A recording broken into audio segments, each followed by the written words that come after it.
আল্লাহ তাআলার সাথে সম্পর্ক তৈরি হয় সালাত আদায়ের মাধ্যমে, আর বান্দার সাথে সম্পর্ক তৈরি হয় দান সদকা করার মাধ্যমে। কথা বলছেন? আল্লাহ তাআলার সাথে সম্পর্ক তৈরি হয় কিসের মাধ্যমে? হ্যাঁ, এই যে বুঝেন নাই, কত শুনেন, আমি এমনি কথা বলেছি। আল্লাহ তাআলার সাথে বান্দার সম্পর্ক তৈরি হয় নামাজের মাধ্যমে। কিসের মাধ্যমে? নামাজের মাধ্যমে। আর বান্দার সাথে সম্পর্ক তৈরি হয় দান সদকার মাধ্যমে। নামাজ এবং দান সদকা, যাকাত, এই দুইটা জিনিসের মধ্যে দুই ধরনের সম্পর্ক। একটা হলো বান্দার হক। বলেন, একটা কি? আল্লাহর হক, আরেকটা বান্দার হক। এই দুইটার সাথে গভীর সম্পর্ক রাখলে আল্লাহ তাআলা তার বান্দার প্রতি অটোমেটিক সন্তুষ্ট হয়ে যাবে।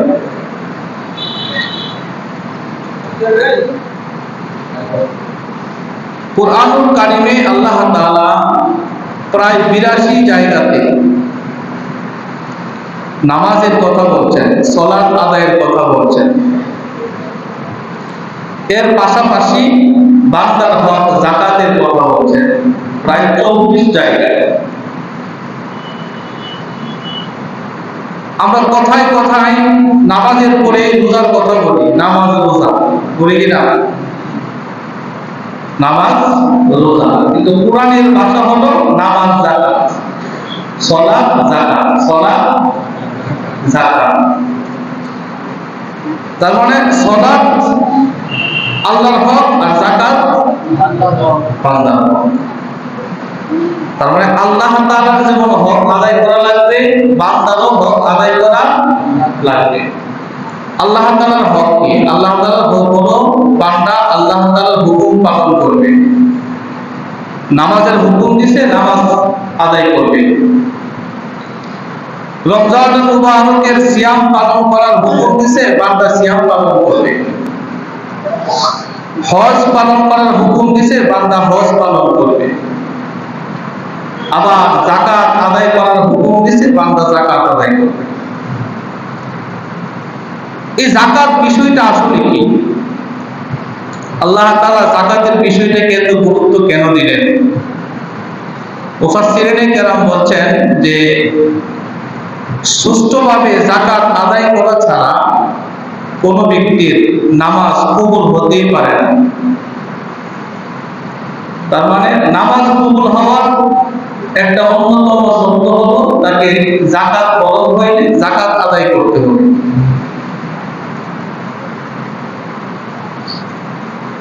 আল্লাহ তাআলা বলেন এই যাকাতটা কেন দিবে, দিলে তার উপকার কি, ফায়দা কি, লাভ কি?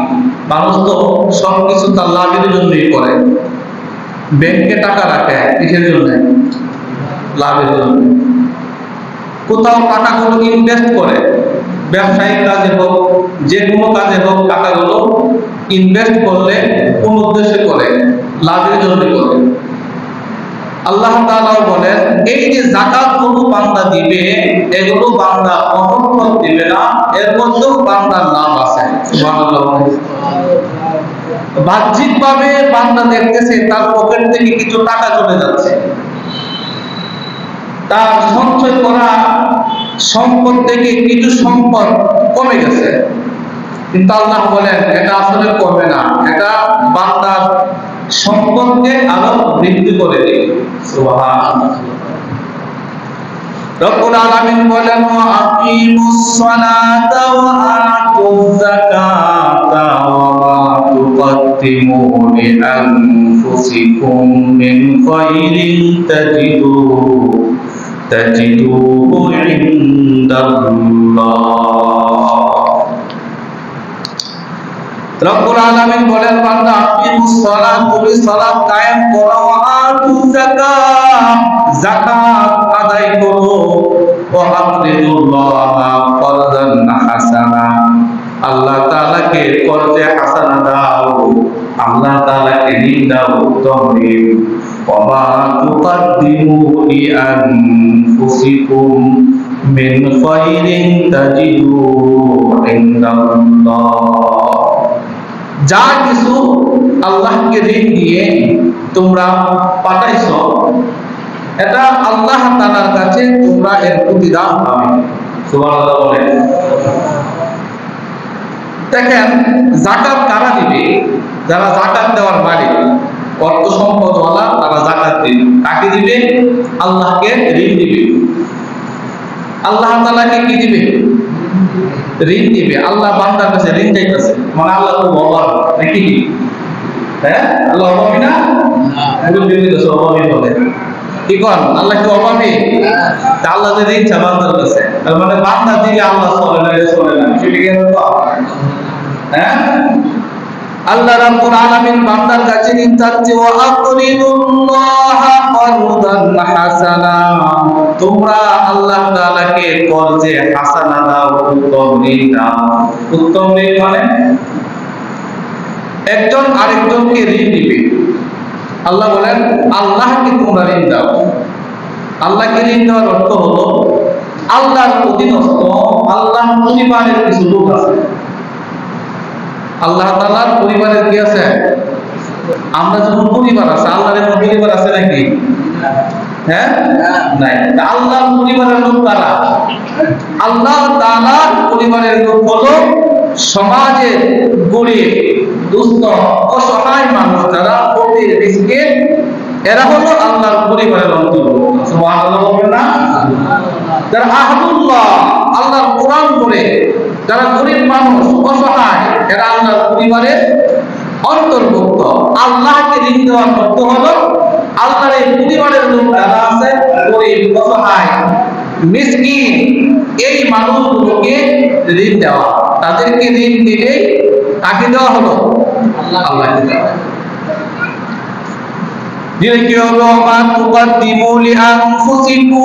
তোমরা সামনে যা কিছু প্রেরণ করেছো, মিন খায়রিন তাজিদুহু ইনদাল্লাহ, ভালো কিছু, ভালো আমল, ভালো কিছু যা সামনে প্রেরণ করেছো, এগুলো আল্লাহ তাআলার কাছে তোমরা পেয়ে যাবে।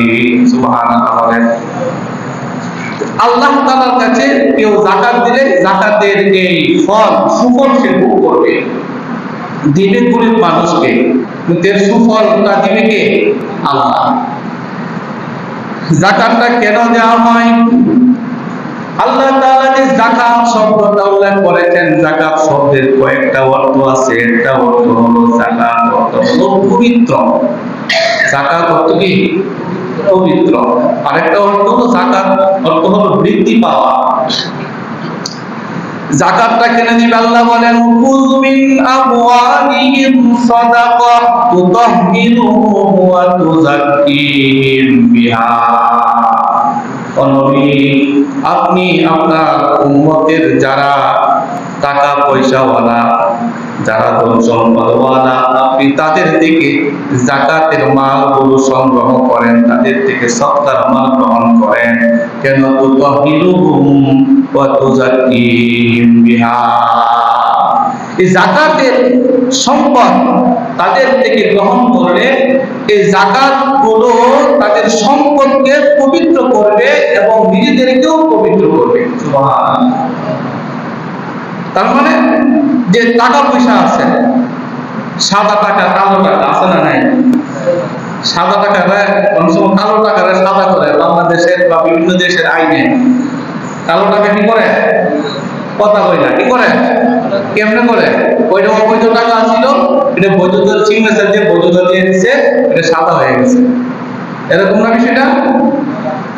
কিন্তু একজন মানুষের হালাল টাকার মধ্যে অনেক পরিশ্রম করে একজন মানুষ টাকা পয়সা উপার্জন করে, ধন সম্পদ উপার্জন করে, তার মাথার ঘাম পায়ে ফেলে টাকা পয়সা উপার্জন করে হালাল পদ্ধতিতে উপার্জন করলো, উপার্জন করতে করতে নির্দিষ্ট একটা পরিমাণ যখন বান্দার কাছে চলে আসে, অটোমেটিক এর ভিতরে কিছু কালো টাকা চলে আসে। কালো টাকা হয়ে যায় কেমনে? তো 1 বছর পর্যন্ত নির্দিষ্ট পরিমাণ কোন সম্পদ যদি বান্দার কাছে থাকে, তখন নির্দিষ্ট পরিমাণ সম্পদ তার কাছে থাকলে গরিব মিসকিনকে কিছু টাকা পয়সা দিয়ে দিতে হয়। 1 বছর পর্যন্ত কোন বান্দা বা বান্দির কাছে, পুরুষ মহিলার কাছে যদি নির্দিষ্ট কিছু সম্পদ টাকা পয়সা, এটা আমি বলতেছি কি, সে রুজি করতেছে, অনেক কষ্ট করে টাকা পয়সা রুজি করছে। যেমন 100 টাকা রুজি করছে, 100 টাকা রুজি করলে 100 টাকার মধ্যে অটোমেটিক গরিব মিসকিনের হক চলে আসে 2.5 টাকা। কয় টাকা? 2.5 টাকা। কিন্তু 100 টাকা তো আপনি খুব কষ্ট করে কি করছেন? কত টাকা রুজি করলেন? অনেক কষ্ট করে রুজি করছেন। এখন শুধু 100 টাকাই করছেন, শুধু 100 টাকার মধ্যে গরিব মিসকিনের এমনিতে আসবে না। 100, 200, 300, 1000 এভাবে করতে করতে দেখা গেছে আপনি নির্দিষ্ট একটা পরিমাণ, শরীয়ত বলে দিছে সর্বনিম্ন পরিমাণ 52.5 ভরি রূপা। 52.5 ভরি কি রূপা? নবীজির আমলে 52.5 ভরি রূপার দাম আর 7.5 ভরি স্বর্ণের দাম সমান ছিল। কথা বলছেন? কথা বলতেছেন? আচ্ছা, 7.5 ভরি স্বর্ণ আর 52.5 ভরি রূপা, এর মধ্যে সংখ্যার দিক দিয়া বেশ কম আছে না নাই?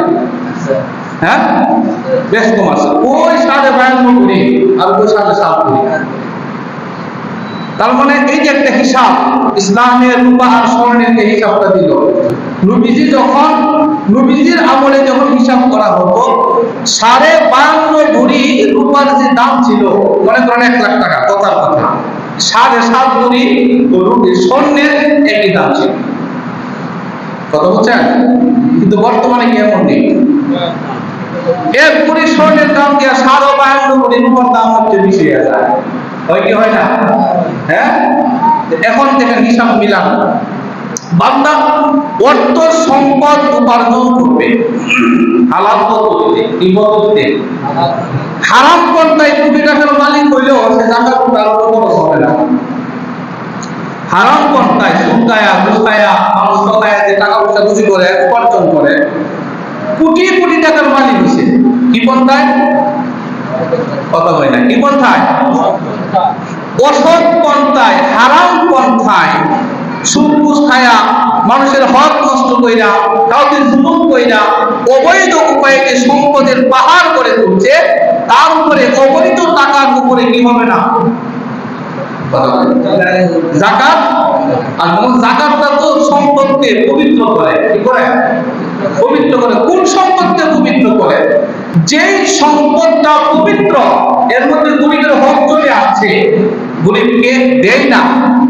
গরিবকে যদি দেয়, তাহলে হালাল উপায়ে অর্জিত সম্পদটা সাদা টাকা থাকবে। যদি হালাল উপায়ে অর্জিত সম্পদের গরিবের হক না দেয়, হালাল উপায়ে অর্জিত সাদা টাকা আপনার কালো টাকা হয়ে যাবে। কথা বলছেন? শরীয়ত কি বলে দেখেন, আপনি নির্দিষ্ট পরিমাণ সম্পদ সংসার চালানোর জন্য আপনি অর্থ উপার্জন করছেন, প্রতিদিন রোজগার করতেছেন আর খরচ হইতেছে, তার কাছে কোনো জমা টাকা নাই, কোনো জমা টাকা নাই। একটা মানুষ তার সাংসারিক কাজকর্ম, ছেলে মেয়ের ভরণ পোষণ, স্ত্রীর ভরণ পোষণ, মা বাবার ভরণ পোষণ, তার পড়াশোনার পড়াশোনার খরচ, প্রতিদিনের খাবার দাবার, পোশাক, চিকিৎসা, এই সমস্ত খরচ আদি বাদ দিয়া, কথার কথা একটা মানুষের একটা সংসার চলাইতে গেলে মনে করে 20,000 টাকা লাগে। তার মানে একটা সংসার খরচ কত? মানুষ ভেদে, পরিবার ভেদে এই খরচ কম বেশি আছে। কারো 5,000 চলে, কারো 50,000 লাগে, লাগে কিনা?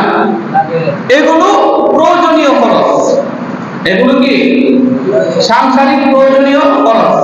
আল্লাহ তাআলা এগুলোকে আপনার যাকাতের হিসাবে বক্তব্য করেন নাই। সুবহানাল্লাহ বলবেন না? যদি এগুলা তো ধরতো তাহলে তো আরো অসুবিধা হইত। বলা হচ্ছে সাংসারিক খরচ তার প্রয়োজনীয় খরচ আদি বাদ দিয়া, মনে করেন আপনার এক মাসে আপনার এতগুলো পাঞ্জাবি কিনা দরকার কিনছেন, স্বামী স্ত্রীর এতগুলো গয়না কিনা দরকার, বা তার প্রয়োজনীয় জিনিস কিনা দরকার, চিকিৎসা দেওয়া দরকার, পোলাপানদের পেছনে খরচ করা দরকার, এক মাসে খরচ করছেন, করার পরে এরপরে 20,000 টাকা খরচ হয়ে গেছে, 20,000 টাকা খরচ হয়ে গেছে। এরপরে আপনি যে ইনকাম করছেন, মনে করেন ইনকাম করে লাগছেন আরো বেশি, 20,000 টাকা খরচ করে আপনার কাছে আরো 10,000 টাকা আছে, ওইটা আছে বা আরো বেশি আছে। তো এই যে খরচ করে আপনার কাছে টাকাগুলো জমা হইতেছে, প্রয়োজনীয় খরচের পরেও যে টাকাগুলো কি হইতেছে, জমা হইতেছে, এভাবে প্রতি মাসে 20,000 বা আপনার যে টাকা খরচ হয়, এই খরচ করার পরে কিন্তু উদ্ধৃত হইতেছে, উদ্ধৃত হইতে হইতে হইতে হইতে একটা পর্যায়ে দেখা গেছে আপনার কাছে 52.5 ভরি রূপার যে দাম, এই পরিমাণ টাকা আপনার কাছে জমা হয়ে গেছে। কথা বলছেন? মনে করেন 52 ভরি রূপার দাম বর্তমান বাজার দর অনুযায়ী কত হইতে পারে? 1 লাখ হইব? আর কম? হ্যাঁ, আচ্ছা 1 লাখই ধরেন না, কথার কথা 1 লাখই ধরেন, বা 80-90,000 এরকম। খরচ করতে করতে আপনার দেখা গেছে এই রমজান মাস আসছে, এই রমজান মাসে আসার পরে আপনার প্রয়োজনীয় খরচ বাদ দিয়া দেখা গেছে 1 লাখ টাকা আপনার কাছে মাত্র জমা হয়েছে। মাত্র কি 1 লাখ টাকা জমা হয়েছে। এই রমজানে মাত্র আপনি 1 লাখ টাকার মালিক হয়েছে, এর আগে 1 লাখ টাকার মালিক ছিলেন না। এর আগে মনে করেন মুহররম মাসে হিসাব করতে হয় আরবি, হিসাবটা কি আরবি মাসে, মুহররম মাসে সংসারের খরচ বাদ দিয়া আপনার 20,000 টাকা খরচ হয়েছে, 20,000 টাকা আপনার উদ্ধৃত আছে। সফর মাসে 20,000 টাকা সংসার করতেছে, কত কত 20,000 টাকা গেছে, আরো 15,000 টাকা আপনার উদ্ধৃত আছে। আগের মাসে 20, 15 কত হলো? হ্যাঁ 35। এভাবে প্রতি মাসে আপনার সাংসারিক খরচ যায় কিছু 10,000, 5,000, 20,000 টাকা জমা হইতে হইতে আবার এই রমজান মাসে আইসা বা মুহররম মাসে হিসাব শুরু করছেন, আবার একবারে জিলহজ মাস হলে 12 মাস হয়ে যায়, তাই না? হয়ে গেছে, তখন মুহররম মাস আবার আসছে, 1 বছর পুরো হয়ে গেছে, বুঝছে না? তো 1 বছর পুরো হয়েছে এবং এর ভিতরে 10,000, 20,000, 5,000 কইরা আপনার কাছে মাত্র মুহররম মাসের 1 তারিখে মাত্র আপনি 1 লাখ টাকার মালিক হইছেন, যে 1 লাখ টাকা 52 ভরি রূপার সমমূল্য। এই এখন আপনি নেশাব পরিমাণ সম্পদের মালিক। কি পরিমাণ? কথাটা বলে তুইতো না, কি পরিমাণ? আমি যে আমার কথাটা বুঝতেছেন, এটা তো আমাদের গুণ, আমরা বুঝতে বুঝছি না, বুঝলো কিন্তু ওইটা বুঝছি না, আমরা বুঝাম তাহলে দেখা পয়সা যে আমার কাছে আসে, এটা কেমন হারাম হইতেছে, আপনার পরিশ্রমের টাকা থেকে কেমন হারাম হইতেছে, এটা তো আমরা বুঝতেছেন না। এই হারাম খায় তো ইবাদত হইতো না, তো কুবল হইতো না, আপনি সারাদিন নামাজ পড়তে পারবেন, পশ্চিম দিকে একটা চেষ্টা দিতে পারবেন, কুবল হইতো না, যেটা বুঝেন। মুহররম মাসে আমাদের দেশে তো রমজান মাস থেকে জাকাত দেয় সবাই, ঠিক না? রমজান মাস আসলে দেয়, এরা মনে করে রমজান ছাড়া কোনো জাকাত দেওয়া হবে না। বিষয়টা এরকম না, বিষয়টা হলো রমজান ধরেই ধরেন, যে কোনো মাসে আপনি হিসাবটা ধরলে আবার পরবর্তী ওই মাসে আইসা 1 বছর হবে, তখন যদি নেশাব পরিমাণ সম্পদ ওই হিসাবে যেভাবে দিলাম, মনে করেন রমজান থেকে হিসাব করছেন, আবার পরবর্তী রমজান আসার পরে আপনি 1 লাখ টাকার মালিক হচ্ছেন, 52 ভরি রূপার দাম মনে করেন 1 লাখ টাকা, তো রমজান আইসা মাত্র আপনি 1 লাখ টাকার কি হচ্ছেন? নতুন মালিক হচ্ছেন। কি মালিক হচ্ছেন? পুরান মালিক না, কিন্তু মাত্র এই রমজানে আপনি নতুন মালিক হচ্ছেন 1 লাখ টাকা। তো এই রমজানে আপনার এই 1 লাখ টাকার উপরে আপনার জাকাতটা আসবে না, বুঝছেন? কিন্তু ভালো লাগে কারো করে আসবে না, যে নতুন মালিক হয়েছে, মাত্র এই রমজানে 1 লাখ টাকার মালিক হয়েছে, কারণ পুরা বছর তো তার কাছে 1 লাখ টাকা ছিল না, ছিল? হ্যাঁ, এই অল্প করে জমা হইতে হইতে রমজানে আইসা তার কাছে 1 লাখ টাকা জমা হয়েছে, এখন সে নেশাব পরিমাণ সম্পদের মালিক, নতুন মালিক হয়েছে। এখন আবার দেখেন এই রমজানে আপনার কাছে 1 লাখ টাকা আছে, খরচ টরচ করছেন, সংসারে খরচ করছেন, ঈদের বাজার করছেন, ইফতারি খাওয়াইছেন, কত খরচ গেছেন, এরপরও আপনার কাছে কত আছে? 1 লাখ টাকা আছে। গেল রমজান, যে নতুন মালিক হয়েছে 1 লাখ টাকা, এর কাছে কিন্তু এখনো কি হয় নাই? সম্পদের যাকাত তার উপর এখনো কি হয় নাই? ফরজ হয় নাই, মাত্র মালিক হয়েছে নেশাব পরিমাণ সম্পদের। ইসলাম বলে টাকাটা আসলেই সাথে সাথে তার উপরে যাকাত ফরজ হবে না, তাকে আল্লাহ তাআলা আরো কিছু সুযোগ দেয়া দেয়। এই টাকাটা দিয়া সে তার সংসারে, তার ব্যবসা আরো কিছু উন্নতি সে করতে পারে কিনা, আল্লাহ সেই সুযোগটা বান্দাকে দিয়ে দিয়েছেন। কিভাবে দিয়েছেন? এই রমজান মাসে 1 লাখ টাকার মালিক দিচ্ছেন, রমজান শেষ, এর পরবর্তী মাস কি? শাওয়াল। কি মাস? শাওয়াল। শাওয়াল মাসে আপনি আবার খরচাদি করতেছেন, করতে করতে শাওয়াল মাসে যে আপনার প্রয়োজনীয় খরচ আছে করতে করতে আরো 30,000 টাকা খরচ হয়ে গেছে। কত খরচ হয়েছে? 30,000। আপনার কাছে জমা আছে কত? বলেন কত ছিল? 1 লাখের চেয়ে 30 কমে গেছে গা। আপনি কিন্তু 1 লাখ টাকা নেশাব পরিমাণ সম্পদের মালিক কিন্তু হয়ে গেছেন গা। এখন মালিক হওয়ার পরে আপনার মূল টাকা থেকে আপনি সংসার খরচ করেন যেভাবে হোক, বা ব্যবসায় লাগাইছেন, বা তাহলে হালাল হালাল দিচ্ছেন, বা কোনো একটা কিছু কিনছেন, কেনার পরে ওই 1 লাখ টাকা থেকে কিছু টাকা কমে গেছে গা। 10,000, 20,000 হোক বা 50,000 হোক কমে গেছে গা, ঠিক না? শাওয়ালের পরে জিলকত মাস, ওই মাসে আবার কিছু টাকা পয়সা আপনার কাছে আইছে, তখন দেখা গেছে 1 লাখ পুরো হয়েছে, আবার প্রয়োজনীয় খরচ বাদ দিয়া আবার 1 লাখ পুরো হয়ে গেছে না, এমনকি 1 লাখের চেয়ে বেশিও হয়ে গেছে, হয় না এরকম? হ্যাঁ, গেল। এখন আছেন জিলহজ মাস। জিলহজ মাসে আইসা আবার প্রয়োজনীয় কাজ করতে গিয়া বা ব্যবসার কাজ করতে গিয়া আবার যে আপনার নেশার পরিমাণ সম্পদ ছিল ওখান থেকে আরো কিছু টাকা কমে গেছে না, প্রায় 80,000 গেছে না, মানে 20,000 টাকা আছে। যেমন কম বেশি হয় না? হয়। এরপর জিলহজ মাস। জিলহজ মাসে দেখা গেছে আপনার কাম কাজ করতে গিয়া, ব্যবসা করতে গিয়া আর অনেক টাকা আইছে। এইভাবে ঘুরতে ফিরতে যাইতে 1.5 বছর হয়ে গেছে। আবার রমজান মাস আসছে। কি মাস আছে? রমজান মাস আওয়ার সময় দেখা গেছে ওই যে আপনি খরচ করছেন কমছে বাড়ছে, এভাবে সারা বছর আপনার সাংসারিক খরচ বাদ দিয়া কমছে বাড়তে হঠাৎ করে আবার দেখা গেছে রমজান মাসে আবার 1 লাখ টাকা আপনার কাছে আছে। ওইটা আছে, ওই যে শুরুতে আপনি 1 লাখ টাকার মালিক হয়ে গেছেন না, নেশাব পরিমাণ সম্পদের মালিক। মাঝখান থেকে কিছু গেছে, কিছু আইছে, শেষে আবার 1 লাখ টাকা আসছে। তখনই পুরা 1 লাখ টাকা থেকে নিয়ে উপরে যা থাকবে, 1 লাখ 10, 5, 20 যা হয়, পুরা 1 লাখ থেকে নিয়ে সম্পূর্ণ টাকা হিসাব কইরা শতকরা 2.5 টাকা হাতে যাকাত দিতে হবে। ওই যে এটার কই 1 বছর অতিবাহিত হওয়া, তার এই টাকার উপরে, এই সম্পদের উপরে তার কাছে কয় বছর অতিবাহিত হওয়া? 1 বছর অতিবাহিত হওয়া ওই টাকাটা তার কাছে জমা থাকতেই। কারো কাছে হাওলাত দিয়ে রাখছেন বা ব্যবসা লাগায় রাখছেন, অথবা আপনি ওই ডিপিএস দিয়ে রাখছেন, এমন হয় না? ডিপিএস আছে, অথবা কি প্রভিডেন্ট ফান্ড কইনি ব্যাংকে জমা রাখছেন, যে কোনো উপায় হোক এই টাকাগুলো 1 বছর পর্যন্ত ঘুরে ফিরে আপনার কাছে আছে। বছর আনতে যখন 1 বছর হয়ে যাবে তখন আপনার সমুদয় টাকা সম্পদের যাকাত দিতে হবে। কথাটা আপনি বুঝছেন? বুঝাইতে পারছি? এখন দেখেন, বিশাল আলোচনা তো করা যাইব না, বেশি লম্বা আলোচনা করতে গেলে কয়েক ঘন্টা লাগবে। সহজ কথাগুলো আমি আপনাকে বলি। সম্পদের যাকাত না দিলে যেই টাকাটা, যে সম্পদটা আপনি পরিশ্রম করে অর্জন করছেন, হালাল উপায়ে করছেন, কিন্তু যাকাত না দেওয়ার কারণে আপনার এই সম্পদটা আপনার জন্য হারাম হয়ে যাবে। কি হয়ে যাবে? বলেন কি হয়ে যাবে?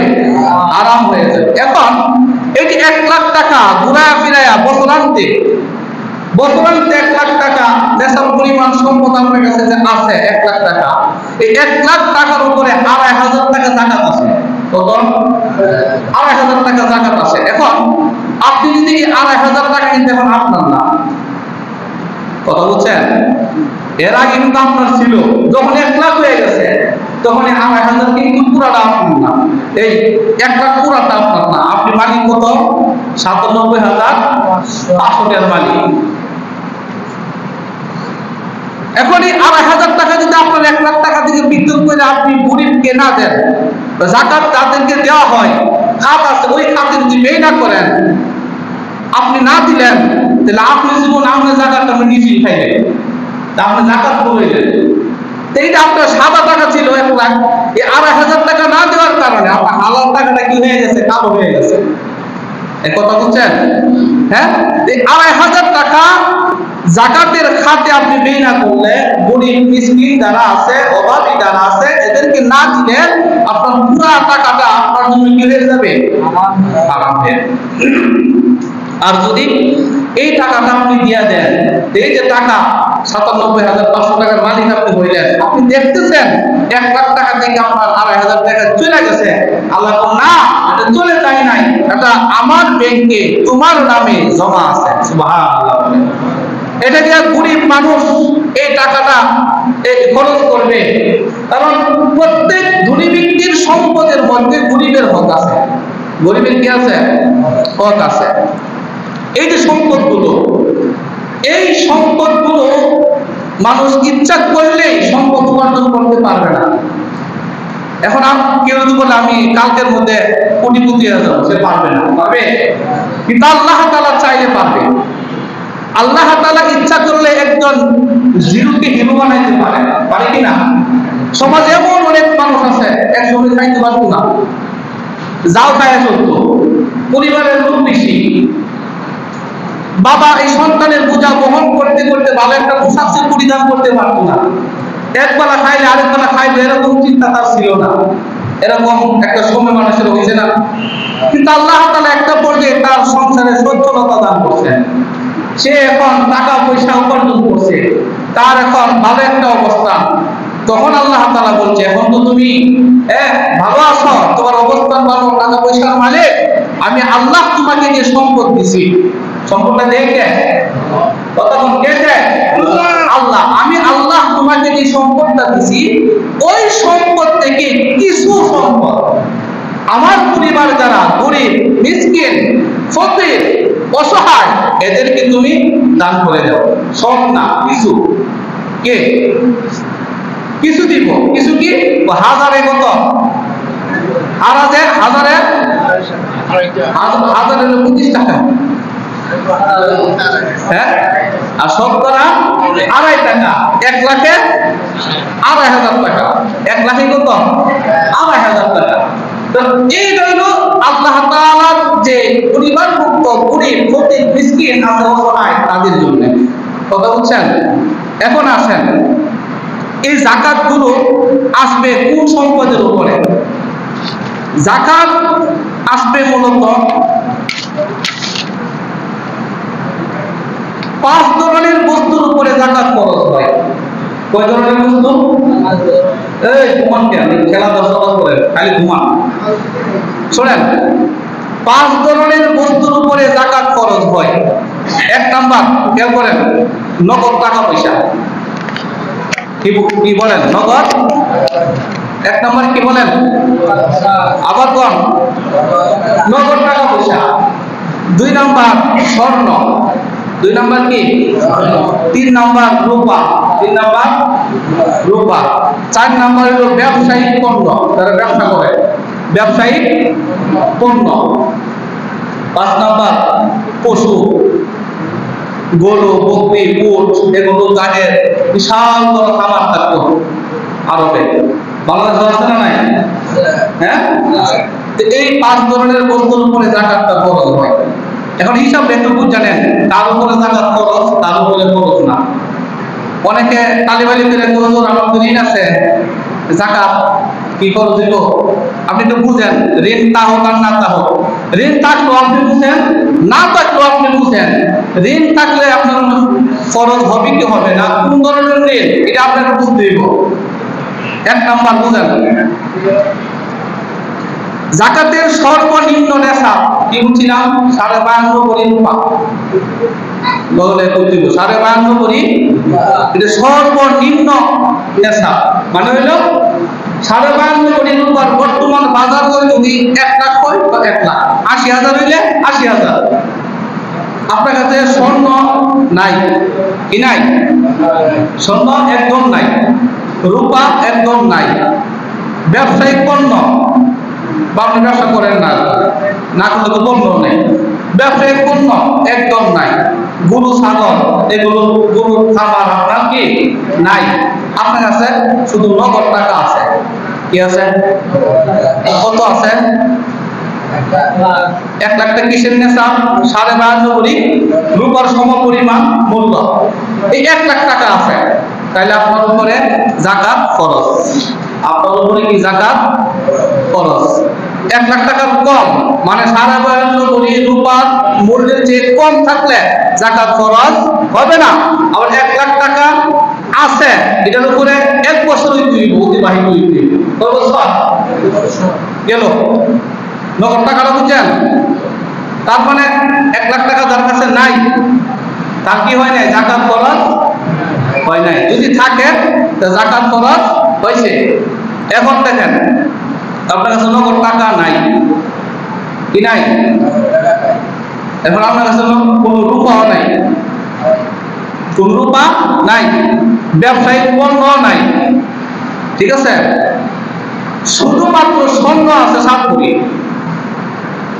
স্বর্ণ 7 কোটি। 7 কোটির দাম কত? ধরেন না 7 কোটির দাম 7 লাখ, 1 লাখ টাকা ভুল ধরেন না। 7 কোটির দাম কত? 7 লাখ। আমরা যে কি নাই? নগদ টাকা পয়সা নাই, রূপা নাই, আপনার ব্যবসায়িক পণ্য নাই, এবং আপনার গরু ছাগলের পালও নাই। আপনার কাছে স্বর্ণ আছে 7 কোটি, আপনি 7 লাখ টাকার মানে আসলে যাকাত খরচ হয় নাই। কি হয় নাই? যাকাত খরচ হয় নাই। কেন হয় নাই? যাকাত স্বর্ণের উপরে যাকাত খরচ হইতে হইলে 7.5 কোটি স্বর্ণ লাগবে, শুধু স্বর্ণের উপরে 7.5 কোটি স্বর্ণ লাগবে। তো 7.5 কোটি স্বর্ণ আপনার নাই, আছে কত? 7 কোটি। 7.5 কোটি হইতে আরো কত লাগবে? আরো আধা কোটি। আধা কোটি নাই, আছে মনে করেন আধা কোটি 4 একটু কম, এরপর হয়েছে না। কথাটা বুঝছেন? শুধু স্বর্ণের হিসাবটা দিতেছে আপনাকে, শুধু স্বর্ণ আছে আর কোনো কিছু নাই। মনে করেন কোনো কিছু নাই, শুধু স্বর্ণ আছে 7.5 কোটি। 7.5 কোটি যদি হয়ে যায় তাহলে 7.5 কোটি স্বর্ণের দাম হলো 7.5 লাখ টাকা। কথা বললাম, তাহলে 7.5 লাখ টাকার উপরে আপনার যাকাত হবে। 7.5 কোটি স্বর্ণ থাকলে আপনার উপরে কি হবে? যাকাত ফরজ হবে। এটা বুঝছেন? গেল টাকা, নগদ টাকা, এরপরে স্বর্ণ গেছে। এখন দেখেন আপনার কাছে কোনো নগদ টাকা নাই, নগদ কোনো স্বর্ণ নাই, একদম স্বর্ণ নাই, ব্যবসায়িক পণ্য নাই, রূপা আছে 50 কোটি। কয় কোটি? যাকাত খরচ হয় নাই। রূপার যাকাত খরচ হইতে হইলে কত লাগবে? 52 কোটি লাগবে। যদি 52 কোটি হয়ে যায়, 52 কোটির দাম 1 লাখ টাকা, তাহলে এই 1 লাখ টাকার উপরে আপনার কি হবে? যাকাত হবে। এটা পৃথক পৃথক হিসাব দিতেছি কিন্তু।